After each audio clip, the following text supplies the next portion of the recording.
mom and dad. Your mom and dad. Your mom and dad. Your mom and dad. Well, welcome home, family. It's your mom and dad. It's your mom and dad. And today we are talking about fantasy suites. Fantasy suites where the love is made or not made and you don't know. I think it didn't happen. Okay. This fantasy suite round. But okay, I have to share this. Speaking of fantasy suites, on a personal note, Evan and I were in bed last night. Took her to the fantasy suites. You know what I'm saying? Can you imagine if we literally started this podcast off with like the most personal, like, well, speaking of fantasy suites, let us talk to you about our bedroom habit last night. We're going to break down what happened. No, this actually occurred once we were asleep. So. Oh, yeah, this was insane. So. You guys. We crawl into bed. Yeah. I'm doing a little bit, but of course, of my reading, which I do, and you all know it's a lot of romantasy, and I've been dabbling more into just like straight up romance novels lately. And so I was reading a brand new book, and this was a book I went in not knowing anything about it. I mean, you're on book 6,000 at this point, so you're testing. You don't know what you're getting into. I really don't know. You've destroyed genres, so like you've defeated entire genres. So then you're just like experimenting. So now I just kind of like I'll go on TikTok and be like, Yes. oh, I liked that person's last rec, so I'll just get this next book. So I went in with this book not knowing anything really about it, just thinking it was kind of like this office romance book. And so I start reading. I'm like on chapter 2. I'm getting tired. So I'm like, you know what? I'm going to turn the audiobook on and fall asleep to the audiobook. Sometimes you'll do that. You'll transition. It's kind of a way to fall asleep. Yeah. And I fall asleep fast normally that way. So I turn the audiobook on. I fall asleep. Evan's sleeping.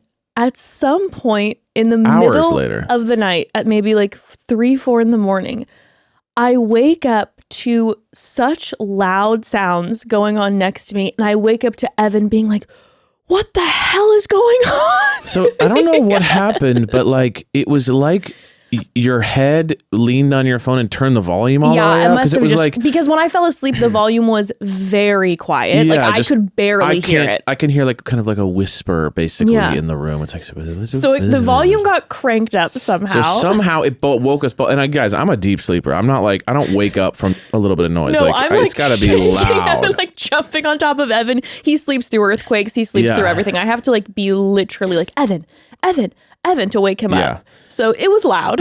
So basically it's full volume and I wake up to this full volume. We both kind of do this, but we're kind of out of it. But I met with the best way to describe it is if you were on an adult website and you decided to, instead of watching said content, put on subtitles of someone telling you what's happening, or not subtitles, but like an audio version of someone telling you what is happening in the spiciest part of said video. It was the most descriptive, hardcore, explicit description. And not only a description, it's not really a description, it's a first person. So the guy in this book is like, and then I want you to do this. And I'm telling you guys, you can't get more intense than what was being said. Again, we're on YouTube, so I'm not going to go word for word here because we'd immediately get demonetized. Demonetize the whole thing. But I'm telling you, it is, and I did this, and I'm doing this, and you better do this, you blank this. And it was just like, insane to the point where like I'm like, what is happening? And then Jess wakes up and you could tell that she was almost like she hit me with the immediately like it's normally not this bad type like you know what I mean like the like I promise it's not this bad like type energy. And I'm just like, what is your life that like you're falling asleep to basically audio adult content at the highest level? Listen, I I I'll be perfectly clear. My romance books, my romantasy books, we all know they're spicy. Yeah. I live for the spice. Okay. I live to have some spice. I like a slow burn and then This spice. wasn't spice. Spice is like this was habanero, ghost pepper. This was probably the filthiest, most dirty, descriptive thing I haven't encountered a book quite like this.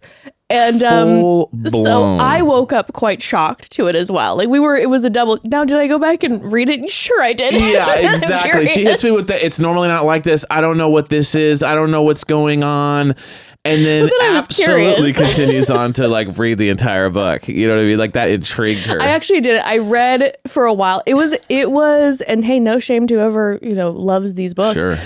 Because I love the spice too. But it was a little intense for me. That I was like, well, it's just a lot of this, and I don't have there's really no plot going on, and I do like a plot. And I like there was no plot. You could tell that there was no tension. It was just full blown description of the, absolute filthiest kind. So that's what happened in our bedroom last night. We were awoken to someone else's explicit love affair. But it's like some guy on the back of a dragon. Or was this even that? No, this is an office romance. Oh wow, yeah. So there's not even like you can't even hide behind the fact that it's got like fantasy. It's just straight up. It was. It's like, it's like the plumber, the pizza boy, whatever, the pool cleaner. He was the boss. Yeah, exactly. Anyway, so now this is the second time. Now it's happened in bed. It happened, remember, in the Uber where my phone started playing. But even that, when it went off in the Uber, it was like a spicy scene. Sure. But it was like a typical spicy scene where I was so embarrassed and panicking. But this was next level, family. Because we woke up during the absolute gnarliest during the climax of the spicy multiple climax, everyone's climax we woke up during. It was insane. So just know that like if you're sitting there and your partner's into like these novels, just know that while you're like eating a burrito at lunch and like doing something, like they're just sitting 3 feet away from you reading, and they're not reading. They're most favorite absolutely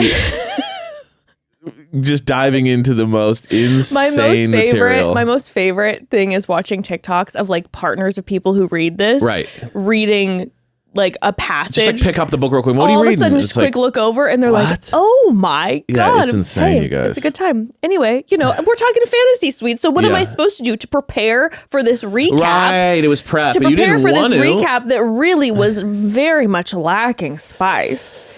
I had to fulfill it in some sort of way. So everyone's on edge. Everyone's insecure. I will say it's very interesting, not a lot of like happy vibes. It's a lot of like, I wasn't prepared for this energy. A lot of that and a lot of this is too soon underlying energy. Big time. You know what I mean? Big time, absolutely. But we're going to get into it. Let's get into it. We're going to get into it because I definitely have quite a lot of thoughts about this episode. Agreed. But first, family, we're going to take a quick pause. So hear me out, okay? You are in the fantasy suites with the lead and you got to use the bathroom. I don't know about you, but I'm going to want to leave the toilet feeling extra sparkly clean. I mean, I want that all the time, really. And I get that all the time because we use Tushy bidets. Tushy is the modern bidet that instantly transforms your bathroom habits and bottom health for life. I am done buying aspirational things to try to change my whole life and my whole personality in the process. I'm here for ways to enhance what I already do every day, like going to the bathroom. And the Tushy bidet does that. Wow, does it do that? We are completely obsessed with our Tushy bidets. Yes, plural, because we have one in both of our bathrooms, because once we started using it, we could not go back to simply just using toilet paper solo, okay? Instead of wiping endlessly with toilet paper, Tushy pristinely removes 99% of bacteria while protecting your natural skin barrier thanks to one natural ingredient, fresh water, and that clean stream of fresh water leaves you pristine. I've never felt cleaner. And for a limited time, our listeners get 10% off their first bidet order when you use code MOMDAD at checkout. I think saying we're obsessed is an understatement. Yeah. Personally, I need it. And let me tell you about Tushy's luxury bidet seat, Aura. Aura is Tushy's brand new electric bidet with an auto open lid and seat, instant warm water that never runs cold, and UV sterilization for next level hygiene. Also, it easily attaches to your existing toilet without the need for additional plumbing. When I say it makes using the bathroom a spiritual experience, I'm not exaggerating, okay? Absolutely. It's like a butt spa, really. Also, just as a heads up, when it comes to everything Tushy, installation is simple, like so easy. It takes about 10 minutes to complete. Literally anyone can do it. I did it no problem, so anyone can do it easily, okay? Trust. By the way, it also looks great too. It matches with a nice bathroom aesthetic beautifully. And every Hello Tushy bidet comes with a 30-day hassle-free return and a 12-month warranty. It's the best. It's the reason I have a pep in my step when I exit the bathroom. Elevate your comfort every day for life. For a limited time, our listeners get 10% off their first bidet order when you use code MOMDAD at checkout. That's 10% off your first bidet order at hellotushy.com with promo code MOMDAD. Again, that is hellotushy.com, promo code MOMDAD. Okay, so the fantasy suites. We are officially here. Next week is the final episode. And just a reminder before that final episode next week. Next week we have one episode. We're covering the finale and after the final rose. It is going to be out, not our typical Wednesday. It will be out on Thursday because Evan's going to be out of town. So we just have to delay some of our recording. So apologies for that, but it will be out on Thursday, the finale after the final rose recap where we see what decision Grant makes and if it's still happening. Because again, during that Women Tell All, he did not look. What if he chooses abstinence? He might. Because he said he before. Or is abstinent the word? No, not abstinence. So on the Vial files, I told you this off mic. Yeah. I don't think we talked about it on the podcast, but I saw a clip of Grant on the Vial files where he said that he actually had been celibate for a year going into the show. So he had come from that 7-year breakup and was abstinent for a year, not abstinent. Celibate. I guess you could say abstinent, but I think abstinent. Nah, it's kind of different. Okay. But anyway, he was celibate for a year going into it. Right. So that's why also I think that the vibe that I got from these fantasy suites was that continued through the fantasy suites. Right. Because unless, he went in and it's like... I've been saving up. I've been investing all year. I've been investing for this all moment. year. I've been training. And it's time for the fireworks. Ba-boom.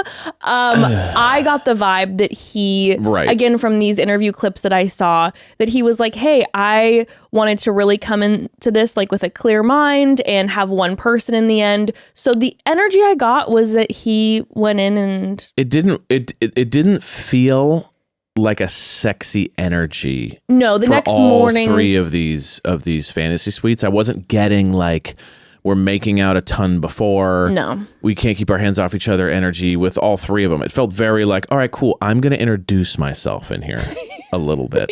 What if instead of choosing between Litia and Julianna, what if instead he actually has been talking to Litia's parents this whole time.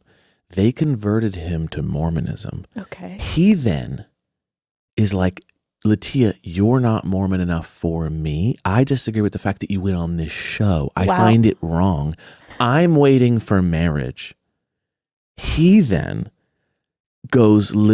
moves to Utah and is looking for his wife in Utah. So what if there's a turn there where he liked it so much? There's something about this, and he's like, Litia, I'm more into it than you are.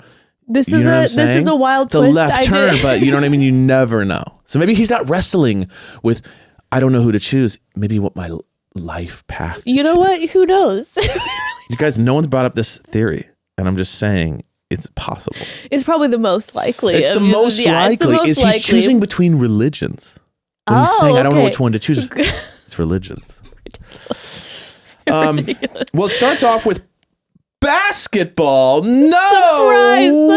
way. But in this context, it makes more sense to me. Okay, because we start off, we're in the Dominican Republic, and we find out that this is where Grant played basketball. Yes. So we see, of course, Jesse Palmer getting it in. I'm assuming with maybe some of Grant's ex-players and teammates. I was kind of hoping they were gonna make a little bit more of a thing and like go back to where he played, maybe have some teammates come out, the coach, right, have it be a thing, but instead it was like just a neighborhood and they had like two guys that you don't know who they are. This is the time where like the basketball story, like let's talk about it, because this is where he played basketball. And this was like his home for a few years. Backdrop of an idea for the actual basketball, but a little disappointing there. Jesse got to play.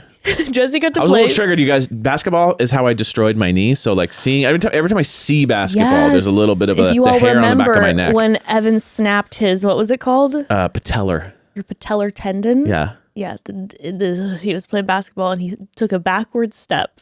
And that will be edited out. We don't need that. I was going for the backwards dunk. And I came down on my opponent while dunking on their face and snapped my leg, not stepping. The ground was a little uneven. Oh, wow. Listen, go back to your horn book, okay? But the guys in your books don't do that. Man, messed up with their knees. That was so gnarly, though. Yeah, it was. Okay, moving on. Anywho, okay, so the first person that we see is Julianna. Yeah. So Julianna gets to have a one-on-one sit down with Daisy from Joey's season. My first initial thought, obviously, as soon as they brought Daisy out, I'm like, okay, so all the women are going to be able to sit across from someone who's had a similar experience as they have. Do you feel, if you were a player in this show, if you were Julianna, if you were Zoe, would you feel like it's a bad omen that the person that they send you was the runner-up? Would you feel as if it's a bad omen? Because I'd get it in my head. I'd start hyper-analyzing it, and I'd think like, oh, they know that Grant's going to choose someone else, not me, so that's why they're sending a runner-up. I think it only depends on who the other girls are getting. But I'd assume in my head that somebody's and guess getting, what? Right. Litia got Katie, who ended up with Zach.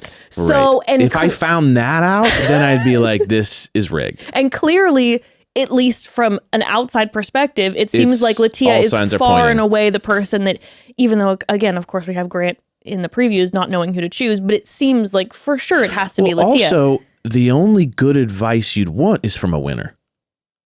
Versus the others are like, hey, by the way, yeah, he's going to have sex with these other women and not choose you, just like how happened to me. Any advice you need? Well, right? The advice is coming from... if you don't end up getting with the lead. Right. So the only advice that someone like Daisy could give is like, hey, do your best. Yeah, you're going to be okay. That when he breaks up with you, like, maybe try to like remove your emotion from this whole experience. Like what possible advice are you going to get from someone who ended up in your worst case scenario position in your mind? Well, you're going to get great advice if, Daisy and Rachel gave great advice for the positions that they were in. But that's what I'm saying, where it's the bad omen energy, where I'm a little bit like, okay, I feel as if my fate is being created by the producers right now because you're not sending me someone who it ended up working out with the lead. Yeah, it's a little bit like, and I hate to say this, but it's a little bit like getting business advice from someone whose business has just failed. You're like, so yeah, my whole business went up in flames. What do you need advice? You're a little bit like, their business didn't fail. It just didn't end. It didn't end how you wanted it to end. So it's a little bit like, can you tell me everything's going to work out? No. Oh, okay. Ugh. So that's my only thought. That's how I would feel a little. I'm telling you how I'd feel. I'd feel a little bit just like, I don't know what we're going to talk about I would here. feel very happy to have a conversation with them because even if it doesn't work out, or even if it does work out, I'm still getting some advice from someone who's been in this position before. Right. Okay. But I would just feel as if it might be the producers like letting me kind of know, or from their narrative that he's not going to choose me, or else they'd send me someone who ended up with the lead. Okay. Well, in their conversation, we end up finding out that Julianna, obviously she's talked with Grant and in ITMs about how she can have walls up and she can use like humor and being like, I'm okay, kind of as a deflection to protect herself. Right. But we end up finding out more details that her last relationship, which she's alluded to that it wasn't good. Right. We find out that her ex not only cheated on her, but was like cheating on her a lot. Yeah, multiple like with side numerous girlfriends and stuff. Like numerous different people. Yeah. And major deal over a long period of time. And yeah, she said it was like over 6-7 years. So this is like, I mean, serious trauma coming from.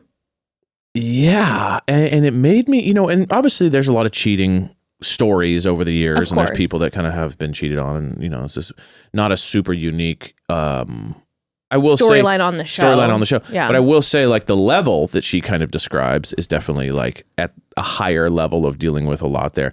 Now, one thing I will say is interesting choice to come on a show like this. I was thinking where it's about literally that. almost organized open relationship. You know what I mean? Like it's literally but like organized. The goal is to get to monogamy. Yeah, so it's exactly. Not like, it's a different situation than if we were all like, hey, we're all down for an open relationship. It's like no, we're trying to get to a monogamous relationship. It's low key like torturous. For even if you haven't been cheated on, it's like, whoa, this is intense for me to deal with the fact that like my quote boyfriend, who I'm trying to make my solid boyfriend, is like dating all these other women. Like, I will say for someone who's dealing with all that, it's a very intense place to be. I was thinking the exact same thing when she was having this conversation with Daisy, and then even later in her conversations with Grant. I was like, man, it would be so triggering. And I haven't walked through what she walked through, but just hearing about it, I would be like, I would be so triggered to be in this situation if I had a partner who was constantly, cheating on me. And we end up, hearing later from Julianna as well when she's talking to Grant about that she has these certain insecurities, which we can get into. But, obviously you do what you want to do. It's your life. You have autonomy over your life. But I think probably if I was Juliana's friend, I'd be like, maybe this is something that we want to like reconsider, because it might be something that spurs on like a lot of anxiety and triggering emotions for you. Big time. But Daisy basically just tells her, she's like, hey, everything started changing for me when I started to open up, because I had walls up. And so when I started to open up, I don't regret opening up. So that was great advice on her part, where it was like, hey, it didn't work out for her in the end with Joey, but this whole Bachelor journey, I think Daisy's been in a serious relationship now for a while. She seems super happy. So it's like, I don't regret opening up and where it took me. So she encourages Julianna to do that. Interesting. Okay. Julianna then has her one-on-one with Grant. Yeah. I have to say, not just hers, but all of the greetings, very not Hooju, in the words of Game of Roses, energy. There hasn't been a ton of passionate like hellos. I think about fantasy suites in the past where post hometowns, it's like, I haven't seen the lead for a week. So you're like, they typically are running up and it's like, oh my God, I'm so happy to see you. I missed you so much. All three of the women in Grant, it was kind of like, hey, what's going on? Low energy. Like hey, what's up, bud? High five. Like, this is a different energy. The energy is very, and I don't know if it's because they like him that much. That there's nerves. So they're just that nervous. I don't know if they feel like this is all too early, so it's just a little intense. I don't know what the vibe is. Yeah. But I will say, it was like early on, we had some Alexes, we had some people that had great energy. The last like 5 or 6, it's definitely like mostly everyone's unsure and everyone's on edge, and there's not a lot of confidence in the relationship.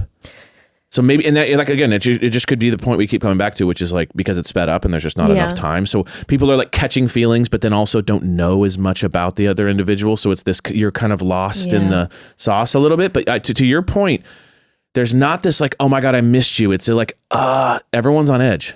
Yeah. I don't know if it's, I don't know you well enough. Like you said, if it's I like you, so I'm more nervous. But to me, it just feels like I feel like Grant and Litia definitely have the biggest connection. Right. but I just maybe don't know if the right person's here, if this is all the right fit. And maybe that's what it is, where there's not like a specific person where I'm like, whoa, look at how intense their passion is, which I know the passion, that's not necessarily how a relationship starts or whatever, but typically in these circumstances, when like the heat is on quick, we see a real hot flame burning really fast. Okay, can I provide a secondary just kind of thought? Sure. Maybe we're dealing with just chill people. Is there a world where we're putting it through a filter of like, this usually looks like high energy. Yeah. High energy equals if everyone's love. A little more low key. But maybe everyone's just like super chill. It might be. You know what I mean? And it's like we're used to kind of opposites attract. Someone being chill. Maybe the lead's more chill. The contestants are a little more high energy, kind of taking up all that energy. Maybe maybe he's chill and he's looking for someone chill. That's true. And that could be 100% what it is. It's just a chill life. But they end up going four-wheeling. They're driving four-wheelers. Yeah. I'd go full Mad Max in this situation. I would try to throw the spray paint in the mouth. I would try to throw the lead off so much. You know, it's like, oh, you think you know me, and we get into the ATV, and I'm just absolutely. What do they say? What do they say? There was like, for mother.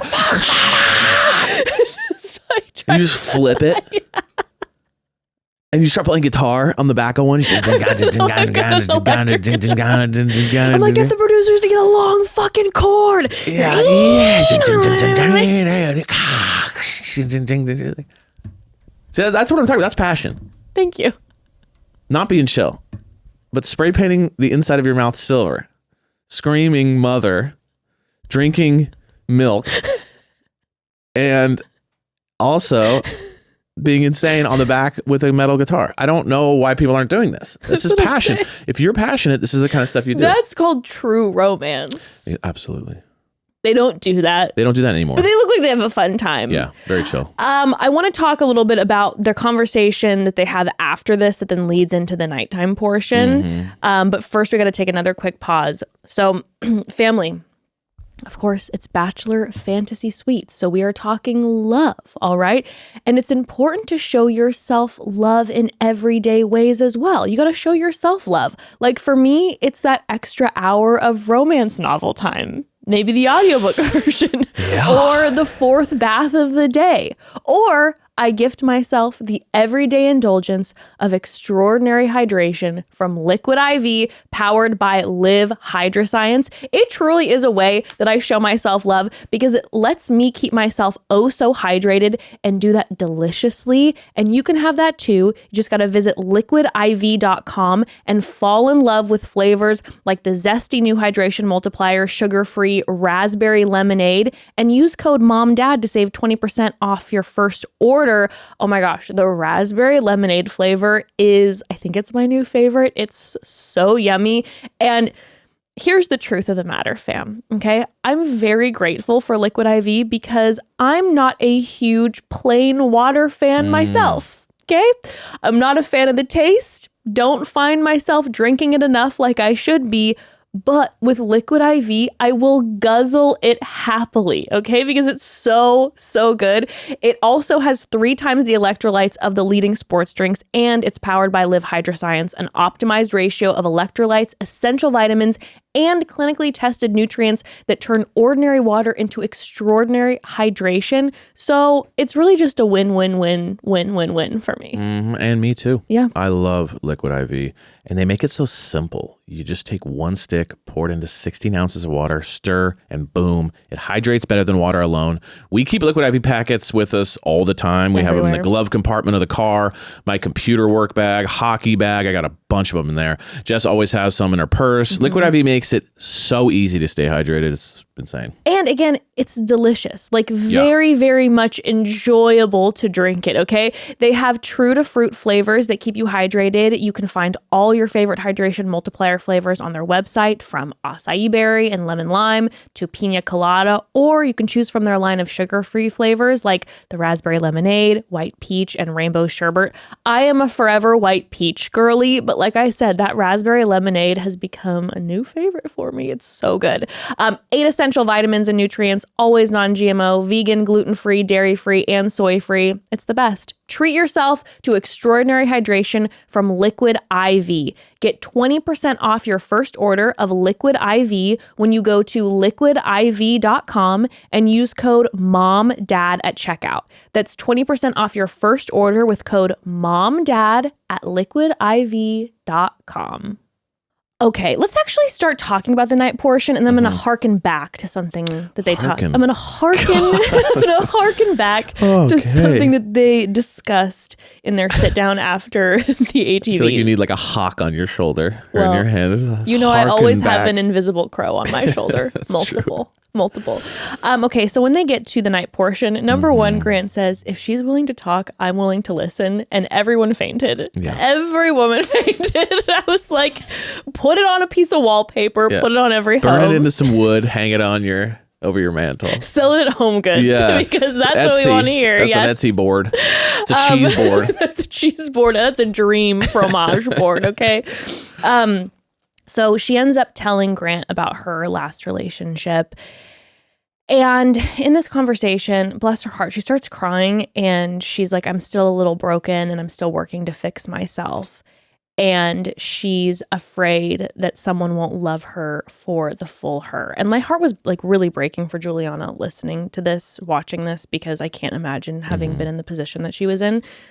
But something I did note was that she then, as she was crying, she started to, say to him essentially that after meeting someone like Grant, she wants to be good for him. And she's afraid that in her brokenness that she won't be good enough for Grant.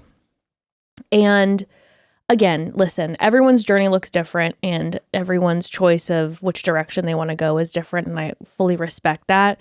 But I guess I was just thinking the whole time, I was like, Julianna seems like such a lovely person. And you just hear just the hurt in her voice that I was like, I just wanted to like reach in and give Julianna a hug and be like, girl, you are incredible and good and worth everything. Yeah. And you don't have to worry about being worth it for Grant. Yeah. You got to worry about just like knowing that you're worth it for you. Yeah. And I think that's going to be maybe the struggle moving forward is that like, as a viewer, I'm like, I want Julianna to know that she's amazing as she is and not have maybe this, the moving forward of like, I want to be good enough for Grant. And I think we've seen on the show so far where it's been very much like, you have the honor to speak to Grant and what a gift to be in your presence. And I'm like, I want Julianna to just be filled with like all this confidence of like, no, he's lucky to be talking to you too, love bug.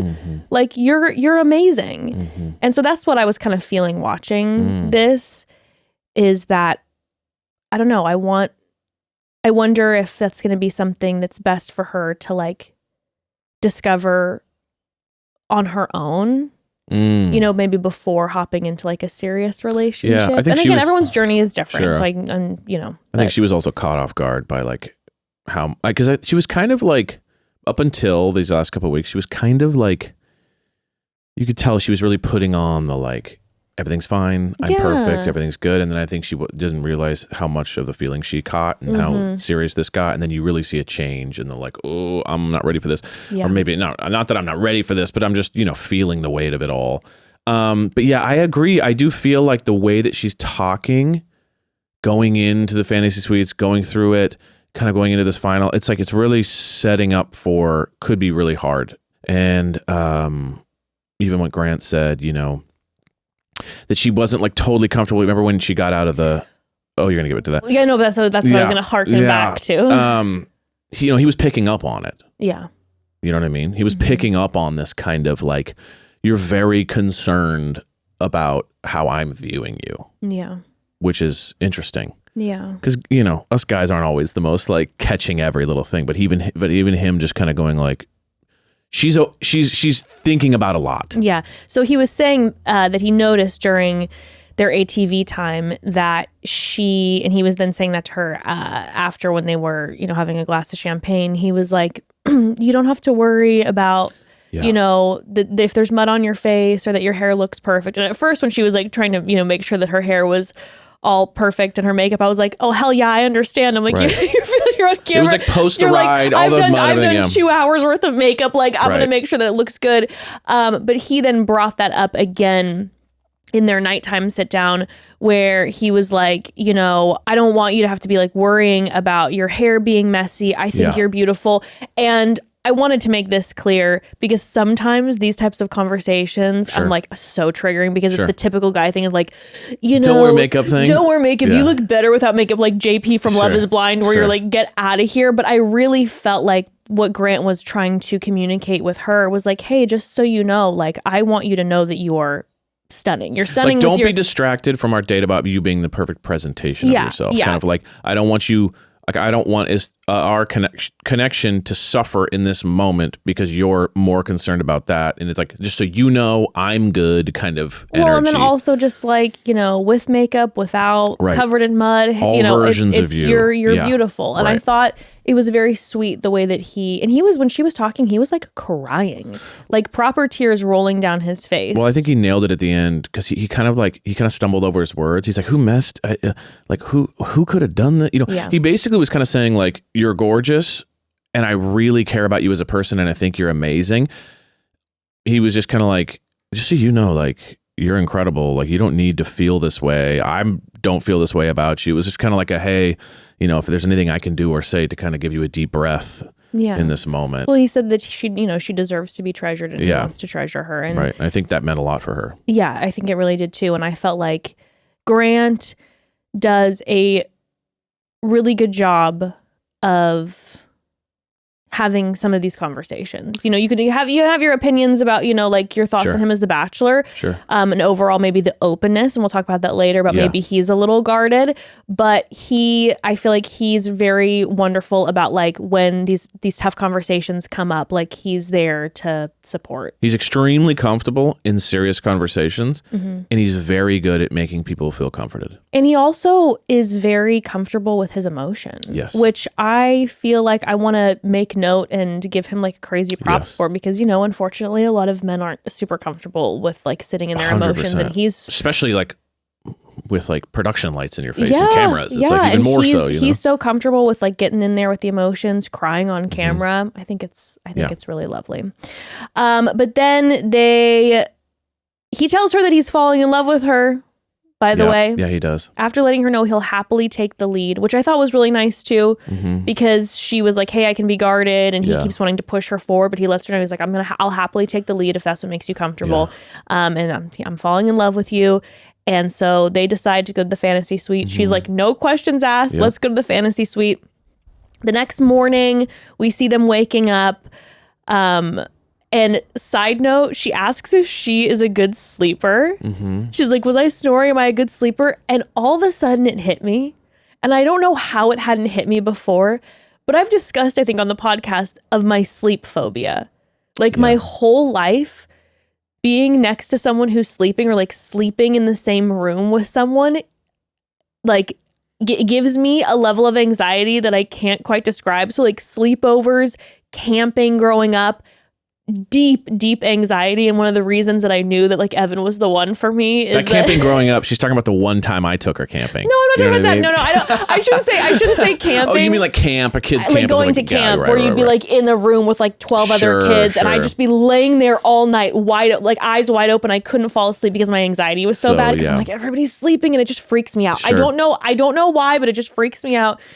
And that's when I knew that you and I were meant to be, because I didn't freak you out. fell asleep next to me at one point, like early on in our dating, and I loved it. And I was like, oh my God. That's when you know. But there's like literally like, I know like the people who are closest in my life are the people who I've had like little slumber parties with. And I'm like, oh, I feel this is great. that's the hurdle they have to get the through. litmus That's how they test test for me. if we are going to be friends. So all of a sudden it hit me that I'm like, oh my God, 3 nights in a row, just laying in bed with somebody that you've spent just a few hours with, and like sleeping deeply next to them. For me, I could not do it because of my phobia. Yeah. I could not do it. And I'm like, if I'm sleeping next to somebody, I just can't not even sleeping. think about it. I do love the idea though of someone who's like a night screamer. And the idea that like they've never had it on the show like where they kind of leave like a hidden camera, not a camera, but like a, like some sort of recording device like outside their room. So like if they're just screaming in their sleep, like it's catching it. Like that'd be so funny to just like, and then roast them on like the reunion. That would be funny. Can you imagine if the lead was a night screamer? And so like every night, fantasy it's just, night. They have to like rent out multiple hotel rooms because like no one can sleep close. That'd be epic. There's got to be a couple of them that have happened. That's why. But I do think when she said, "Am I a good sleeper?" I'm like, you know what? That's a side note that I hadn't thought about. Where I'm like, if you're sleeping next to somebody and it just doesn't feel, and I'm not talking about sex, I'm talking about the sleeping, just the actual and sleeping. it just doesn't feel right. It just can't work. Yeah, I agree. It just can't work. But after when they're having breakfast, something I did notice was that she was like looking at him the whole time, like with adoration. And something about Grant that I love Grant, but that I might struggle with sometimes is that I've noticed that when he talks, a lot of times he looks straight forward and doesn't necessarily always make eye contact. And Julianna was just like staring at him with like love in her eyes. But then starting to spiral a little bit, like, are we good? Are we good? And he was just kind of having casual conversation post fantasy suite looking forward. I don't know how I felt about the energy. I was a little bit like, the vibe that I was getting is that she's more locked on than he is. And I know he said that I'm falling in love with you, but I don't know. There was something about the energy that I'm like, I think she's more in. She's locked in now. And I think clearly he's debating between a few. I would have people. loved to seen Litia go first. Yeah. Because I feel like to give him like grace here, like being the first one and then knowing you have the whole nother day and then a whole nother one. There's a lot of like, you're kind of already thinking about the day and thinking about like, okay, we know Zoe got cut. It's like, okay, how am I going to deal with today knowing that Zoe's not really kind of maybe the front runner? You know what I mean? Like you're already kind of in your head about elsewhere. The day. Sure. That you're already waking up and then you're trying to, at the same time, like make sure that, Julianna feels comforted and that you're there, but then you also don't want to make her feel too comfortable because you haven't made a decision yet in your head. Like there is a lot of stress there of like, I don't know how to act right now while this person's staring at me and basically saying, are we getting married tomorrow? True. And I don't even know yet. And I'm trying to like find the perfect words. Like it is, I don't know. For me, I thought about myself and I thought I wouldn't know how to be. Very true. We saw then also that the internal battle after he tells Litia later that he loves her. Right. And then he's like, oh, shit. Like, should I have said that? Should I have said that? Okay, next up we have Zoe's one-on-one. I will never get over Zoe's perfect posture. She's the posture queen. It is my goal. I have terrible posture. I just look at Zoe's posture. I'm like, wow. She looks like if you took a person and their shoulders, but flipped them around. Like, you know how everyone kind of does a little hunch, right? A little bit of. But if you actually were to switch it, it would be all the way back. Yes, and hers is such perfection. From behind, she looks like someone's slouching. That's how perfect her posture is. It's incredible. She looked so stunning in that yellow dress. I mean, wow, she's just so beautiful. But she ends up meeting with Rachel, and Zoe lets her know, she's like, hey, I've actually never had a one-on-one. And Rachel goes, holy. Yeah, it was like, she couldn't contain it. Because Rachel went in knowing like, I'm going to be talking to Zoe because Zoe apparently has had less time with the lead and I had less time with the lead by the time I got to the top 3 as well. So we can chat about that. But then when she hears that Zoe hasn't even had a one-on-one, she literally goes, holy. Yeah, she's like, I thought I had it bad in my season. It's like, whoa, okay, so you're going home. What do you want to talk about? That was what her thought was. It's like, okay, so you're going home. Rachel did a lovely job, though. Great job. She's so lovely. She's like, I didn't get a lot of time either. I mean, a lot more than you did, but I didn't get a lot of time either. So I kind of get what you're saying. Yeah, that was. But she just did a great job of giving her like an awesome pep talk going in where she's like, you're gorgeous. You're a badass. Right. Like, you've got this. Remember, like it was just a nice, Agreed. It wasn't like, here's all this advice about what it's going to look like in the end for you. Because I think, again, Rachel was like, you haven't even gotten a one-on-one. Right, I'm assuming this might be when you get cut. Yeah. But I'm going to give you a quality pep talk about how amazing you are. Yes, agreed.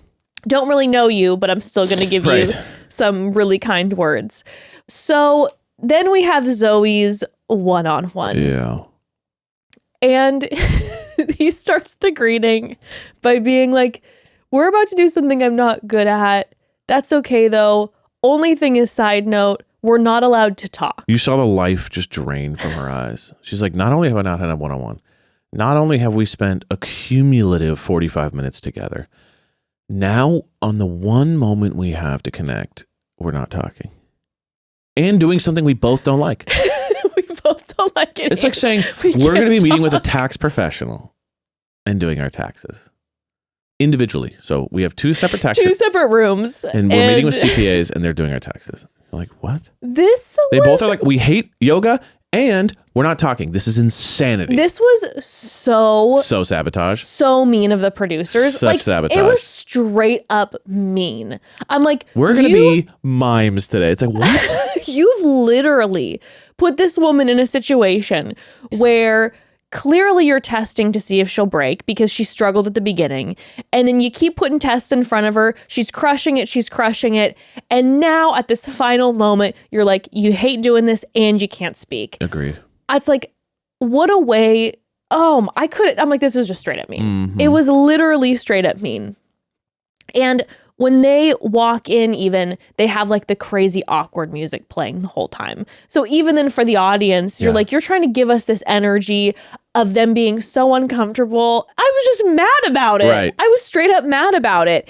And the one part that made me laugh though is that when they first start trying to like do the yoga together and Grant tries to whisper, that the one yoga instructor's just like, shh. Every time he starts. Yeah. He's like, sorry, shh. No talking. It very much was giving school library. Yes. Where you're trying to not giggle and like talk quietly with your friends that you're studying with. And then the school librarian is like, shh, the whole time. And the poor yoga instructors, they're like, we got hired. We thought this was going to be like a promotion for our business. And like, you just kind of made fun of us the whole time. Like, I know. You know what I mean? And it's funny though, how music can change everything though. Cause it's like, it starts like, and like, that's them being awkward. And then it just goes, because all of a sudden they're like, we started staring into each other's eyes. Yeah, and it's funny how it's like nothing changed, just really music happened. It really shows you how much music can manipulate. Because then after when they meet up and for to talk the night portion, I'm expecting Zoe to be like, it actually turned a corner. She's like, no, it sucked the whole time and I hated it. And by the way, correct me if I'm wrong, but we had Julianna, who did the ATVing, and then after they got to have a champagne moment. Yes. Litia did the zip lining, and then after they got the cenote moment. Yes. They didn't give Zoe a moment after. So they made them go from straight silent yoga to separating. 30 minutes of yoga. So she didn't even get like silent yoga and then like a glass of champagne for 30 minutes to talk after. She was already written off. Like the show had already decided, like everyone had already decided, like there's no world where this, so we're just going to keep it. It got me really mad. It was definitely like, she had to have known too. Like, during the yoga, she had to have known, like, I felt like she had an energy and kind of even like an expression on her face the entire time where she was just struggling, where it's like, should I even be here? Yeah, it but you don't want to like leave the situation because you're still like, well, maybe it's. I completely agree. It got me mad. She was definitely like is this even worth it right now? And I was more mad because I think what you and I discovered, we talked about it when we were watching it, but you and I clearly have some serious soft spots for Zoe. I know.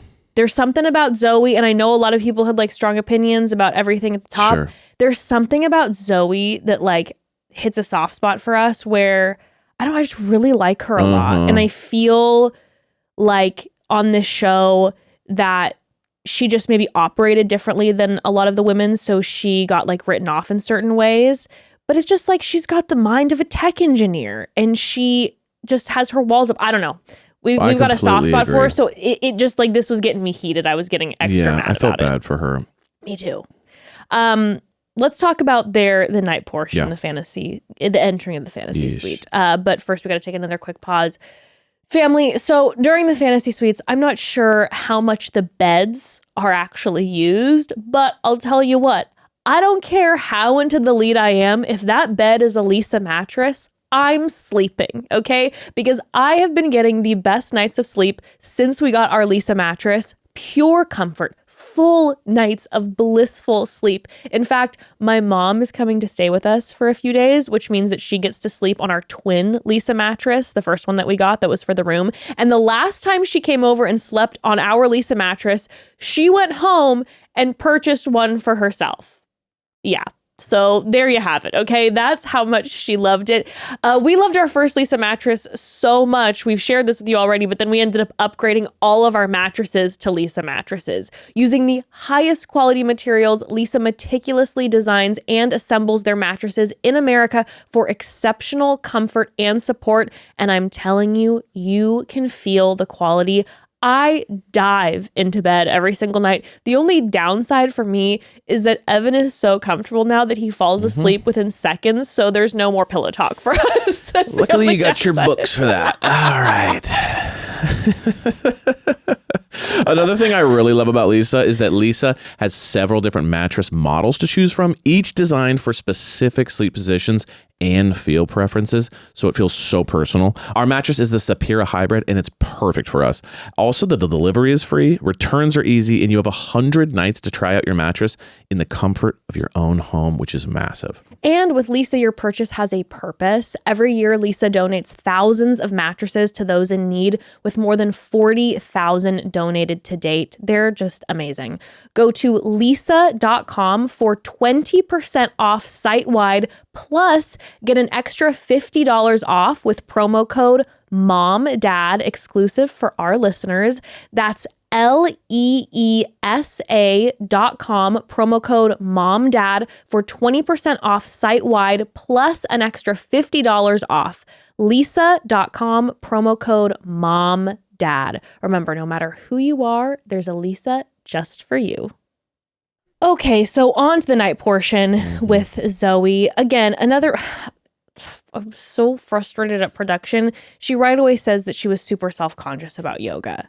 Yeah. And I'm just like, you guys, stop doing this to her. Like, Zoe is someone who also is like hyper talented. We know that she's excelled in so many things. Like, there are so many things that Zoe would have loved to do and been down to do. And then you end up having her do something that she feels self-conscious doing, and she can't talk. It gets me so mad. Tough. But then Grant, it made me laugh. He goes, Or like at least do like body painting, or like they've done like massages for like paradise, you know, stuff that's kind of sexy, connecting, romantic. Yoga is like early. That's like date one vibes. Yeah. You know what I mean? That's like a portion of a one-on-one early on. That's not like right before you decide everything. I don't know. When they were standing ass to ass, it's a little bit like, listen, but then Grant says this, and made me laugh the way that he went into this. He goes, yeah, I hate sitting pretzel style, but spending time together is important, and maybe like we're exactly where we should be. I was like, what? This is where he launches.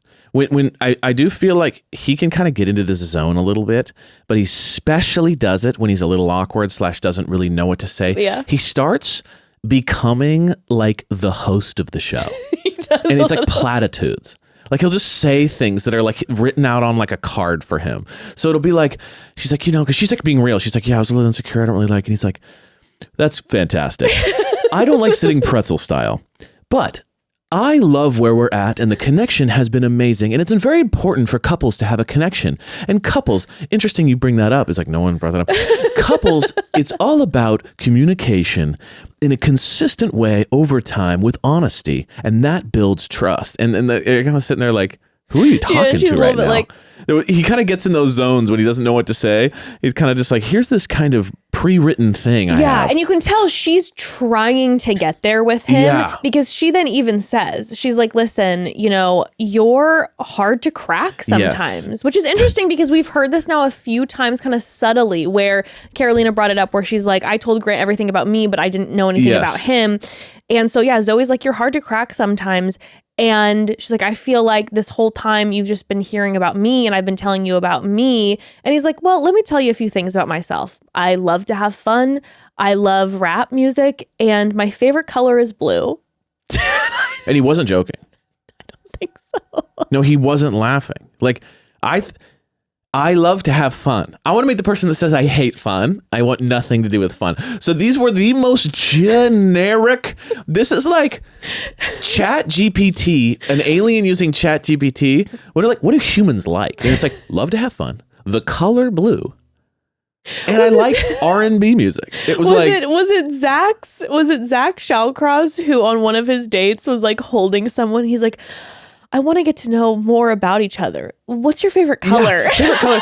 I mean, dude, my daughter is 9 and she's already moved past that one. Like, it's hilarious. So he said that dead serious, and you could see in her eyes this we're fucked. She was like, yeah, it's over, we're done. Because then later he's like and then she goes, do you know my favorite color? And I love that she said that, because it was a little bit like, okay, well then how well do we know each other? That's a thing. What's I guess my favorite color? If that's important, let's get into it.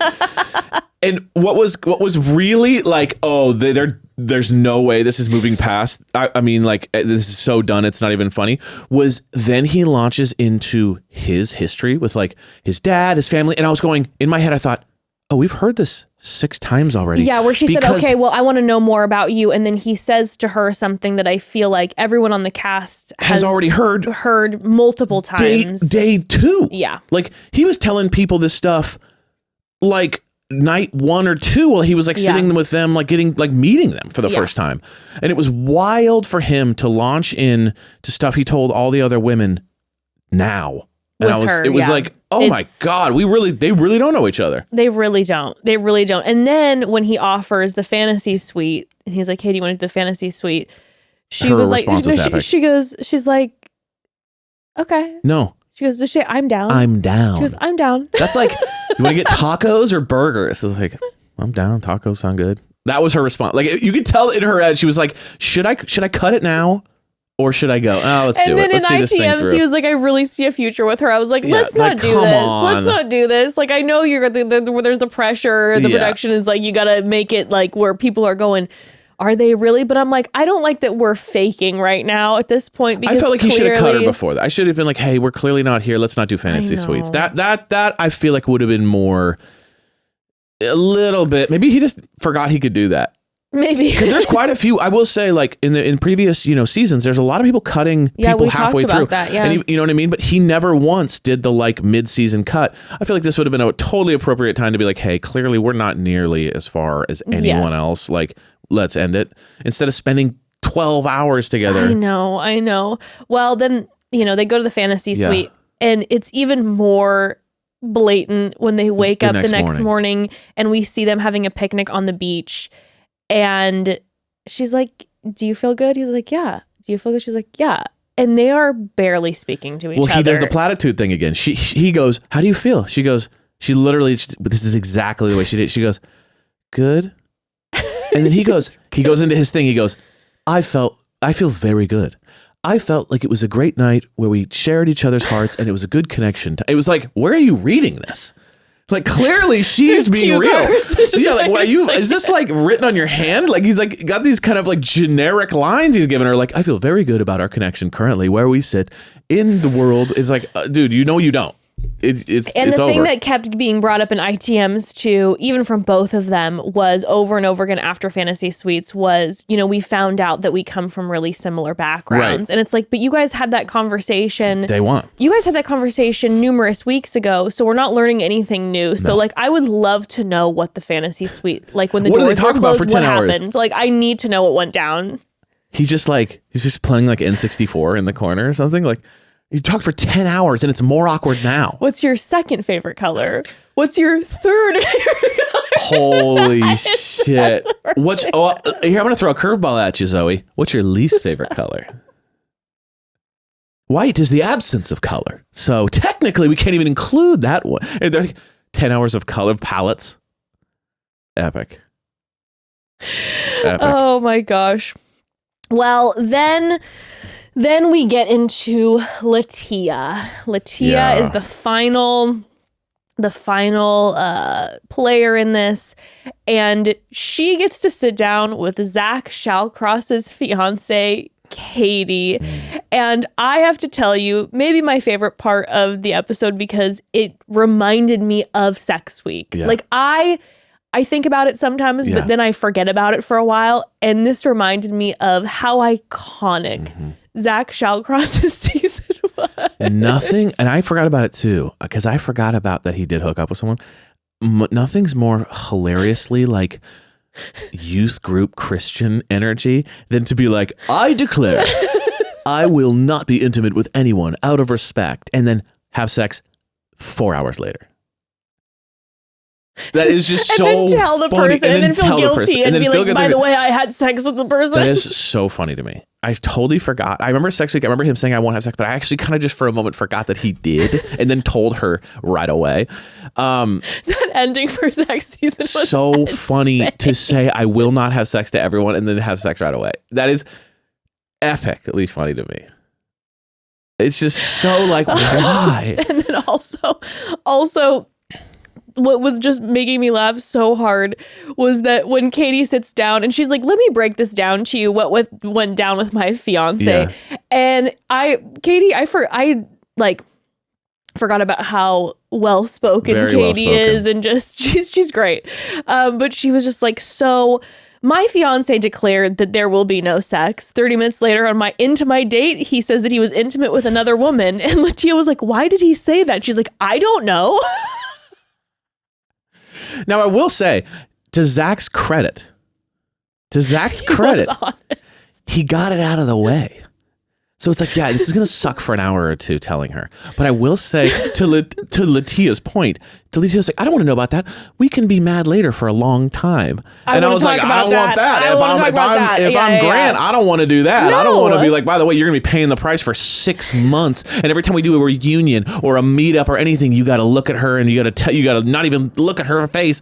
Like, in my mind, Zach telling her, even if it was kind of dumb, it was ridiculous. It worked out in favor because it was over. It true. was just like you ripped the Band-Aid off early. It was bleeding everywhere, but at least like we're done, and we're not going to be like now that we're engaged and the show's over, let's get into it for 2 weeks. It was so funny to me that then Katie's advice to Litia was like, I think what you should do is basically tell Grant that you don't want to know if he's having sex with anyone else. And I'm like, no one else is doing that except Zach. This is so specifically, especially Grant is not going to do this. Zach is the only person who would ever consider doing that. So I don't even know. I'm like, this is a very specific piece of advice. Made me laugh. Just for your partner. Yeah. So I don't know what Grant's like, but if he's anything like Zach, to tell him you don't want to know. And Litia was like, that's really good advice. I'll tell him that. Cut to moving forward when Litia says to Grant, I don't want to know about who you're hooking up with. And Grant's looking at her like, he was like, okay. Like, well, it was also like so random. I wasn't planning on telling you that what the details of and it wasn't my like time. He started and she cut him up. Like it was literally out of the clouds. She's like, by the way, I just was thinking about this. I remember watching this one season. Don't do that, please. He's like, did you talk to Katie? Yeah, exactly. That's exactly who it is. So funny. But going back to what you said, when Litia then said, you know what, our time here is short. And Katie's like, it's true. And she's like, we have plenty of time to be mad months later. Mm-hmm. All I could think about is I was like, I don't think this is a great way to start the relationship. No. If this is something that's super important to you, I think just pushing it to the future, to then when you're going to have to watch it on television. I'll just hold it against him for the rest of his life. But I'm like, this is not, honestly, I don't know if this is terrible advice, but I'm like, if this is something that is going to be a huge issue for you, I feel like actually communication more upfront is better because like you're saying, it's ripping the Band-Aid off now. Do you have a lot of time to talk about it? No. But like, do you want to start your engaged your fiancé relationship going straight into like, let's be mad at each other? I don't know. I just felt like I was like, ugh, this is now. I don't think it's going to be an issue if he chooses Litia because I don't think that he ended up doing anything, sleeping with anybody. It didn't seem like it. So I don't think it's going to be an issue. But I was just like, I don't know. This is great advice. This just feels like just putting off pain. So specific too. It's the most specific advice ever. It's like the most specific advice. I was just waiting in my deepest heart. I just wanted all of a sudden Zach to like pop out from behind a palm tree. I was hoping for him to sit down with Grant and be like, by the way, a little bit of advice, do not tell them. Grant's like, hey man, I never had any sort of intention. And Zach's like, where's Jesse? I don't know if you've met my best friend Jesse Palmer. We're supposed to be hanging out. He has not returned any of my calls. So he's obviously not hosting this anymore because he hasn't been responding to me. So. He's clearly going through a lot. It's too good. Oh my god. on Jesse's contract. He's like, Katie can come, but Zach is not. Zach is not permitted. He's like, I want to golf by myself. I do not want him here. He'll follow me around everywhere.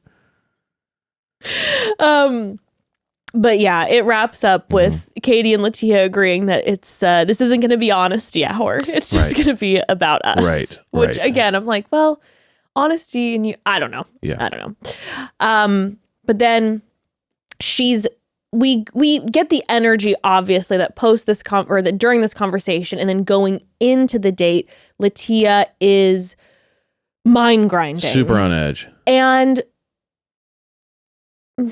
I have to say, a lot of people always talk about they're like, if you are going into the show and you, for like personal reasons or religious reasons or whatever, are not comfortable with the lead sleeping with other people, like, why are you going into the show? Yeah. And there's a part of me that agrees with that. But I do think where I feel more passionate about it is I'm like, I have a problem with it when the contestant puts then pressure on the lead out of nowhere to be like, I know this is what the process is, but I'm out if you hook up with anybody, and then like puts their feet under the fire. I have a problem with that when they're using it as leverage to kind of like get them to like, just be I'm with changing you. the rules. Yes, I have a problem with that. But to be honest, the way that Litia went about it, at least from what we saw, there wasn't a like, you can't do this. She was like, I don't want to see or I don't want to hear about what you're doing with the other women, and I'm not comfortable getting physically intimate. And with that, I'm like, respect. Yeah. I didn't get any vibe from Litia where she was putting the pressure on him and being like, by the way, if I find out that you slept with the other women, like, we're over. Yes. That I have a problem with. I don't have a problem like with someone being like, yeah, I don't know if I'm going to feel comfortable with it, but I'm going to try. And I personally am not comfortable getting physically intimate, so I'm not going to. Yeah. I'm like, yeah. 100%. You know what I mean? A very different energy to me. Very, very different energy to me. Let's dive into their specifically their one-on-one. But first we got to take one more quick pause. So family, if I was one of these final women, I'd be nervous. And TBH, in recent years, when I get nervous, my body decides to get a little stinky.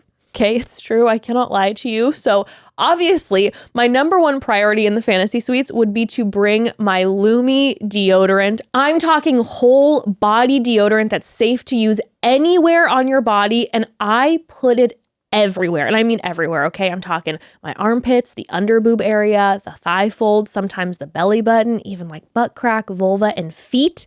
I use it frequently on my feet. And as a special offer for listeners, new customers get 15% off all Lumi products with our exclusive code MOMDAD at lumideodorant.com. Yeah, Lumi deodorant really is amazing. In fact, it's the #1 whole body deodorant formula. Lumi was created by an OBGYN who saw firsthand how normal BO was being misdiagnosed and mistreated. And when I say amazing, I mean amazing. It's clinically proven to block odor all day and control odor for up to 72 hours, which I can personally confirm. Same. And all products are baking soda free, paraben free, and pH balanced for safe use below the waist. Lumi has a solid deodorant stick formulated and powered by mandelic acid to stop odor before it starts, sweat control deodorant with 72-hour odor and sweat control for pits, privates, and beyond, and spray deodorant that's aluminum free and ideal for hard to reach places. I keep their spray deodorant in my purse. I love it.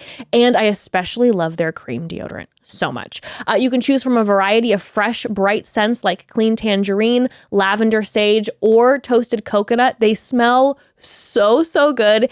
And, okay, Lumi just came out with a brand new scent, Vanilla Bliss. It is like super cozy. It's this mix of vanilla bean and sandalwood, where it's sweet but not too sweet. And even though it only just came out, it's apparently already on its way to being one of their most popular scents. It's my new personal fave.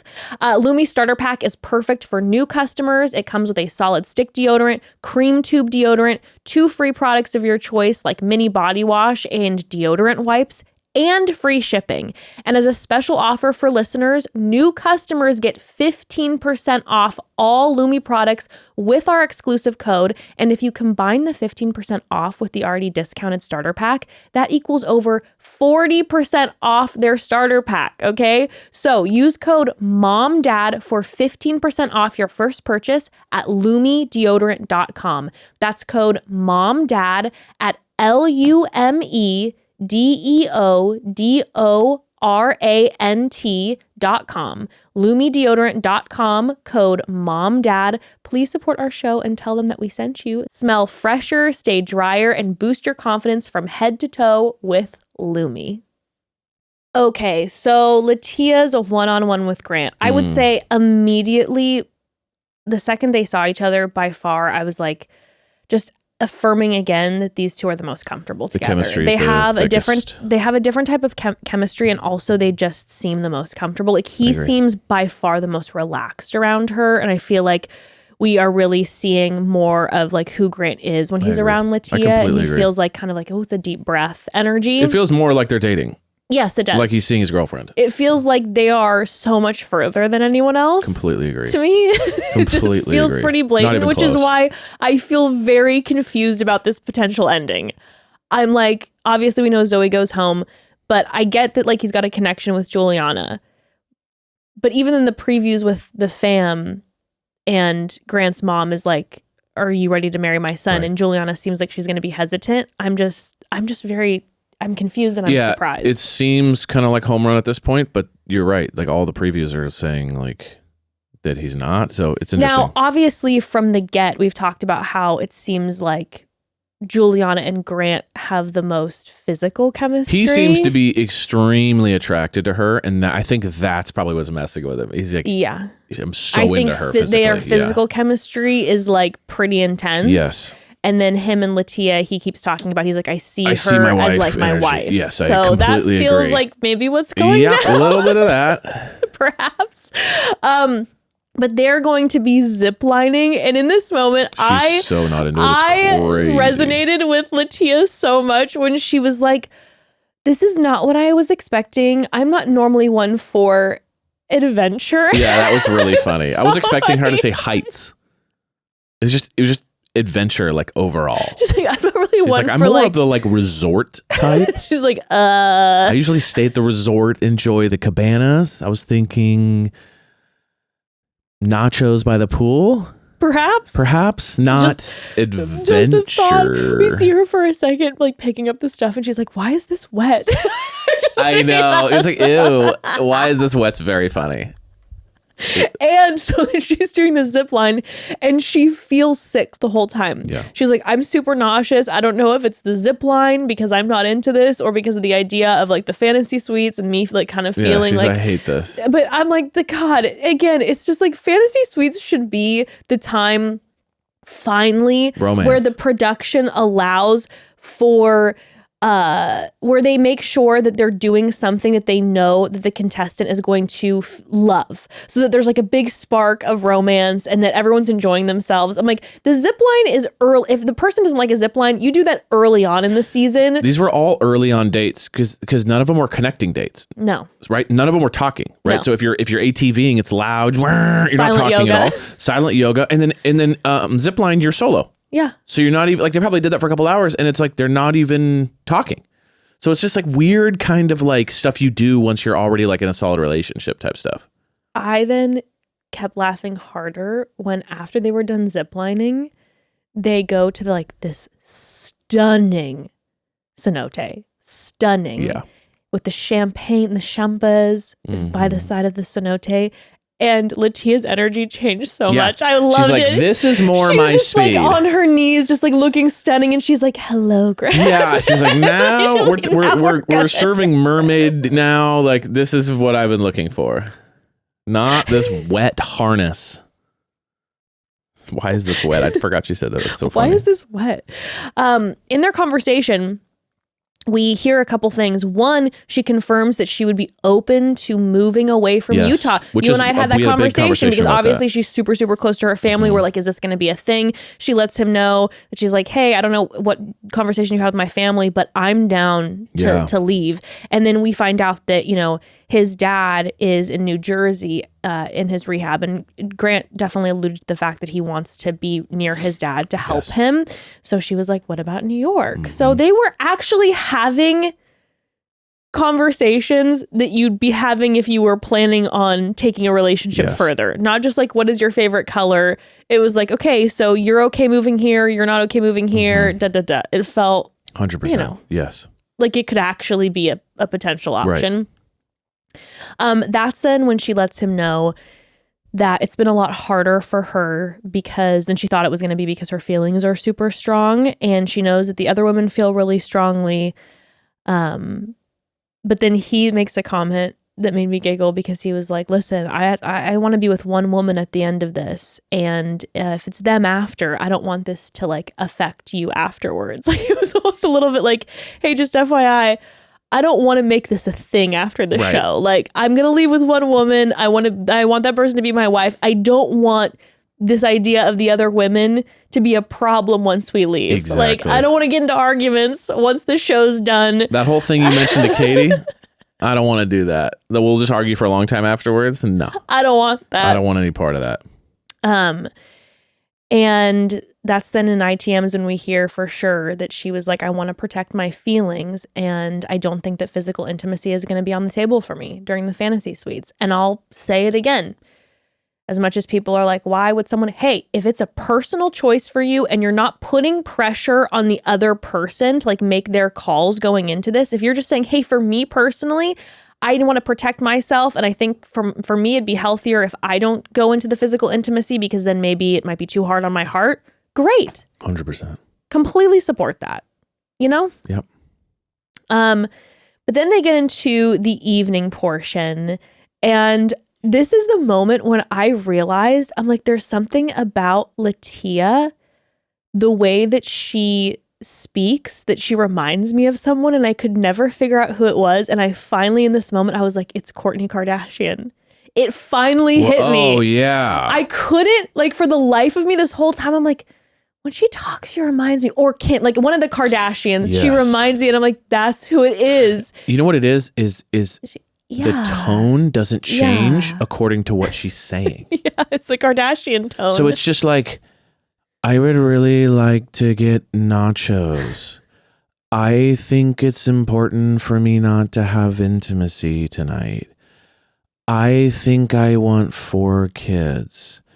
Oh my gosh, I think that's a comet coming to wipe out the human population. Like it's the same. Yeah. You don't know if something's terrifying, exciting, sexy, concerning. Like it's the same thing every time. He'd be like, are you upset? And she's like, yeah. I'm so really mad upset at you right now. Obviously, I'm really upset about that. Yeah.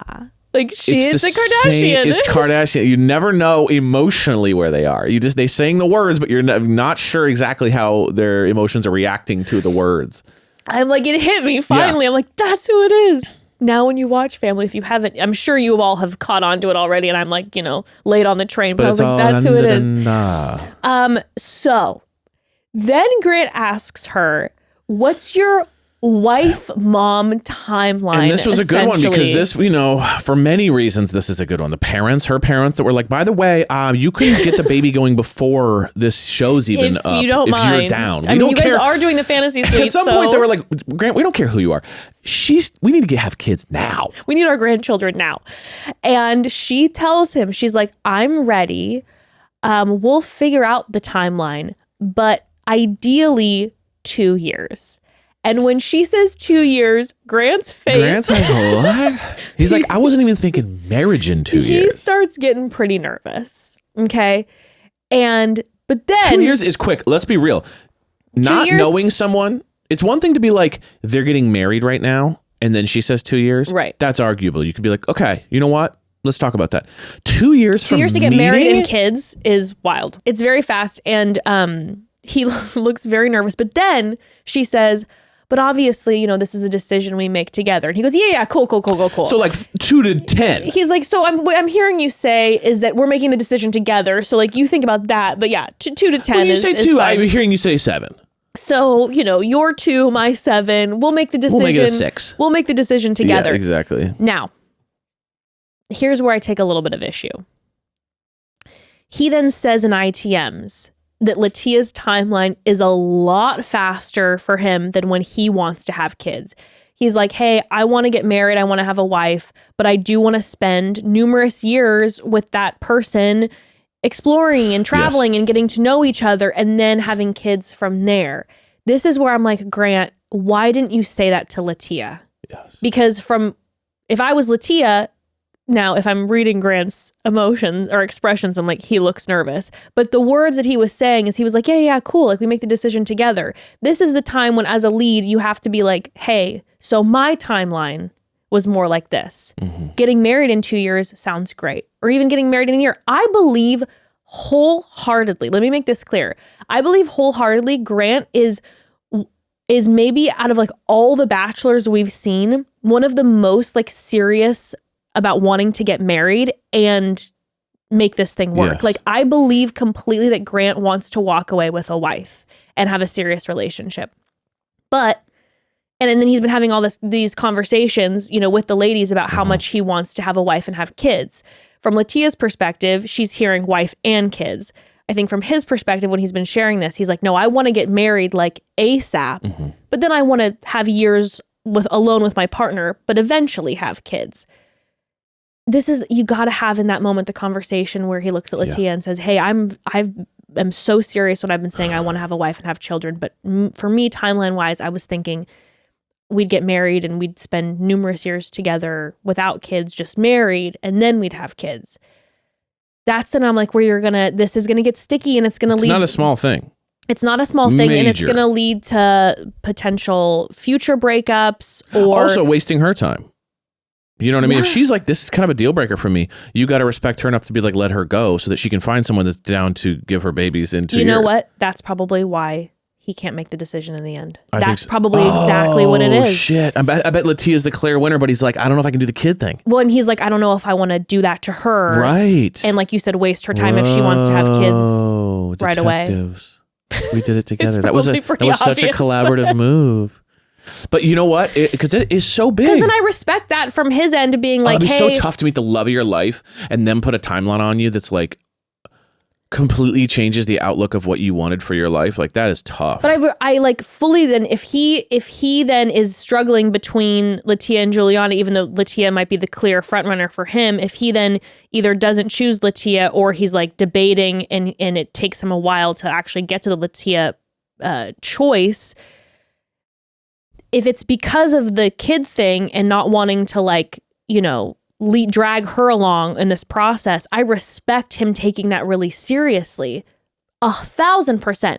But the issue is then it's like, but you have to talk about it because she's going to want to have a say in it too. Yeah. What if you had a conversation where you're like, hey, I know that you have this timeline. I love you and I want to be with you, but I don't want to have kids. She might then be like, okay, I understand.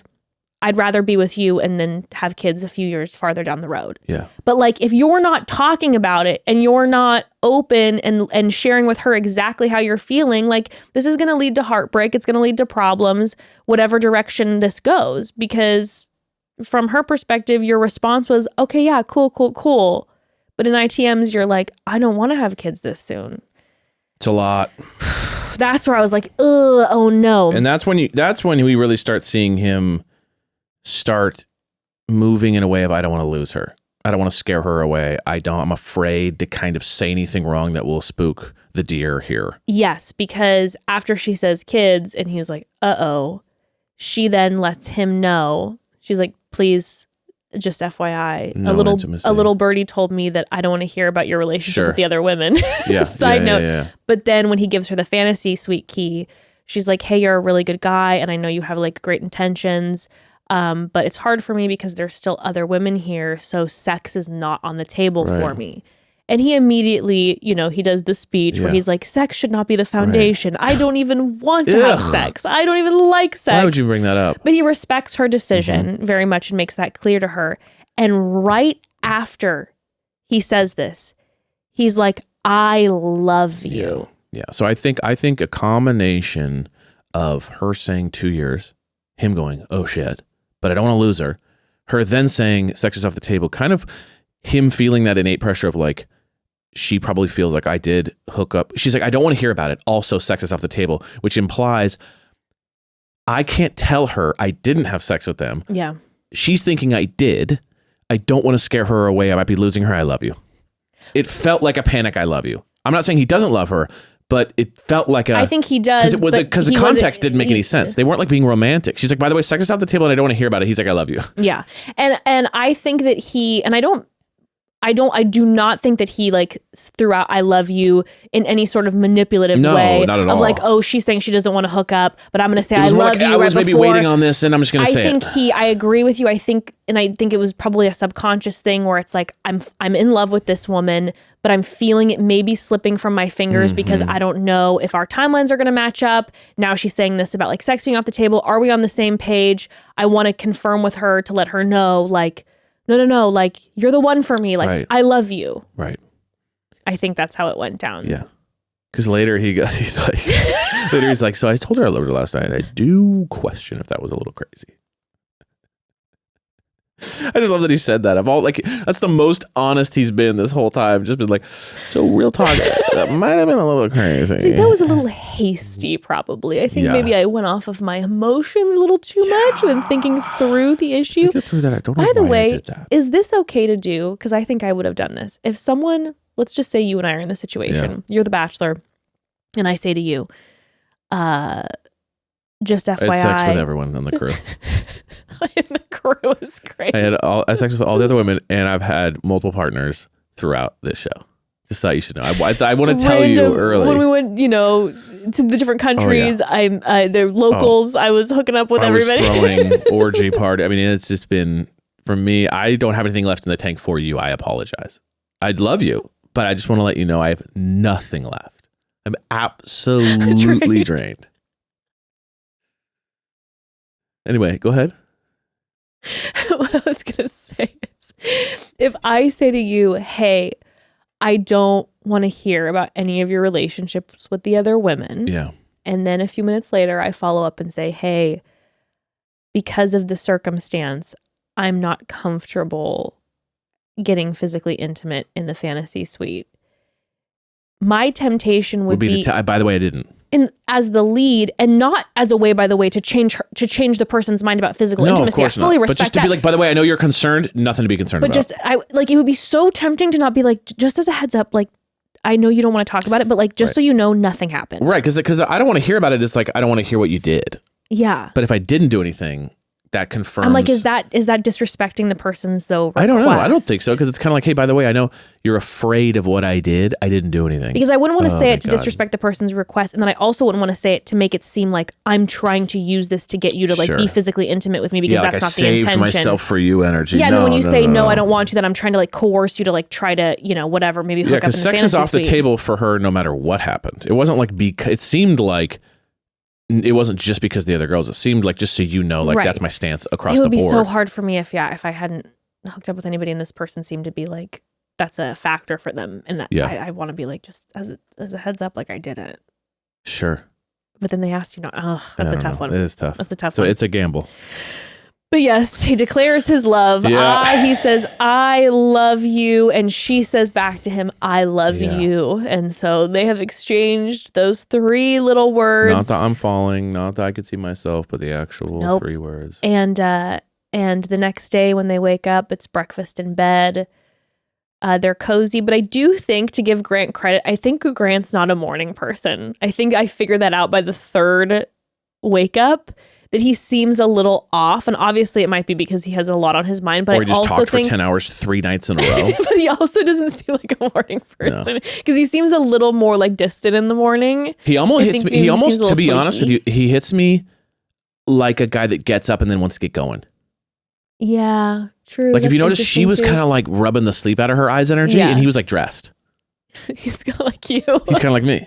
Your shoes are on the second you wake up. And so it's kind of like I saw that with Julianna too. It was kind of this like, good morning. And then like he was just kind of like, yo, I've been up for 2 hours. Like I don't really want to talk. I kind of want to go for a run. I want to go hang. Yeah. So that's the energy because he's always like getting back into bed. You know what I mean? So that's the energy I'm getting from him is like he's not a big like sit in bed and just kind of chat. So we even hear in ITMs as this is happening that he says this is only the second time ever he said I love you to someone, which means to me that he does really care about Litia. Sure. If he's only said this to one other person, which I'm assuming was his like 10-year relationship or whatever, that he really cares about Litia. But then that's when the spiral begins where he's like, maybe I should have waited longer to say it. This is a little quick on the trigger. And he mentions that he's close to being in love with someone else, which is obviously Julianna. Yeah. And so he's like, well, now what do I do? He's like, do I pick Litia and just end it? Or do I pursue it with someone else I have really strong feelings about? And I think what's going to start to happen with Grant, maybe in this final episode, and I feel like we saw it now towards the end of this episode, is I'm wondering if, obviously, this is the Bachelor process. This is how it goes, right? The rules are different than how they normally are in the typical dating world in this show.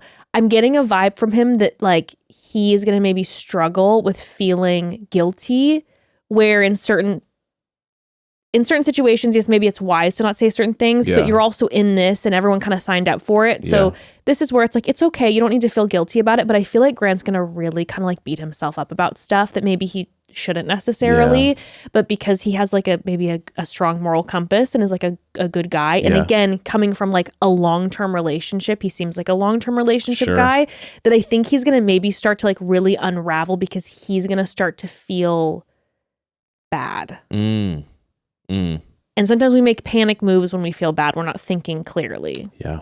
I think that's where maybe some slip-ups might happen. Very interesting. But then we have the rose ceremony. And even Jesse says, by the way, to further my point, Jesse says, I know you are putting a lot of pressure on yourself. So I'm assuming maybe producers. The camera, he's grinding a lot. I think maybe the crew is feeling that he's putting that. Yeah. Which I don't want that for Grant. No. You know? So. Yeah. First rose goes to Litia. Second rose goes to Julianna. Not a shocker. Zoe goes home. No, Zoe's eyes though like broke my heart. That's when you and I were like, sweet. And then when she was sitting with Grant and she was crying, it was the first time we've seen Zoe cry, and was so sweet where she was like, listen, I'm happy for our time. You're so kind. You have a big heart. I'm excited for you.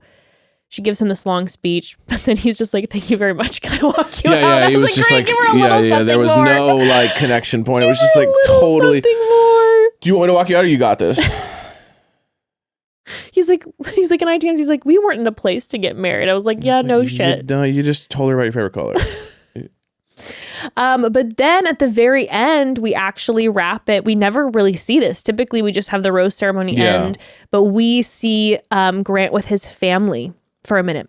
Before he sees him, he's talking about how super conflicted he is right now. Yeah. And then he enters the room and we see his mom and his dad and his sister. And he talks about how his mom and his dad haven't seen each other in 7 or 8 years. Wild. And I was just like, this is a picture to me of an amazing, obviously we've heard about his dad's journey and the ups and downs of that. But like, this is a picture to me of an amazing mother and father who are willing for the love of their child to set aside differences. Like, we don't see that often, where you're like, you have two people who, the past is rough between them, haven't seen each other in years, but to support their son, they're willing to fly and get together. And have it be awkward. Yeah. And even in deeper love for their son, at least the energy that we felt like, it didn't feel awkward because they were just focused on their baby boy. Exactly. And I was like, that is a a picture of like, I didn't think about that. Parents really loving their children. Yep. Putting themselves second. Putting themselves second. What? I've never heard of such a thing. I'm a boomer. What are you talking about? It's me. But I thought that was really special. I completely agree. And he then lets them know, his dad is like so how are you going to choose between two women that you love? And he's like, I don't know. No. So we see the preview where his mom is saying something that's just like, I don't want you to do this. We don't know what that necessarily alludes to. Maybe it's his choice. Maybe it's picking someone in general. Maybe mom's like, hey, you're maybe not ready to like get engaged to somebody if you still don't know who you're going to choose. It doesn't seem that debatable. So it's amazing that he kind of like, you know, has this hard of a time. It's unless it's like production trickery or like, you know, camera trickery. It's like, it's shocking that it's not a home run victory here for Litia. So we'll see. Well, like we said, it might just be because of the realities kid thing. of that stuff, the timeline. I mean, and you know, there's a lot of stuff there. Maybe he's even thinking about the whole religious piece and just being like, am I even willing to kind of go down that road? Like Litia is a much more complex character, lifestyle wise, than some of the other women. So there's a lot there. Yeah. I agree. Interesting. We'll see. But we shall see. So family, tune in for our recap on Thursday morning of the finale and after the final rose. We'll see who Grant chooses, if he does choose someone, and we'll see if they're still together. Yeah. Because I wasn't necessarily getting that energy in that Women Tell All. So we will see. We shall see. We'll see you next week.